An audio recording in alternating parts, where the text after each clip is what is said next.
ipapakita sa akin. Ngayon pag nakakita mo na, balik mo. Tatakpan natin. Ngayon para mas maganda,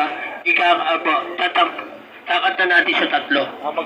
Yung 1, 2, 3. Sa 3, sir, saan mo gusto lumabas yung barahang napili mo? Sa gitna. Ngayon tatanggalin natin to. Ibig sabihin, ito na yung barahang napili mo. Ewan ko lang kung tama. Diba? Gagawin mo, ilalagay mo dito yung 5. Gagawin mo, ipasok mo lang sa baba. Pasok mo. Pag pinasok mo yan, pinitik mo yung ibabaw, umaakyat. Pero wala dito yung 5. Ang maganda rito, yung 5, pag inilagay mo sa gitna, ngayon magpapakita ka ng baraha, meron tayo dito yung 2. Yung 2, ilalagay natin dito, tatakpan natin ito.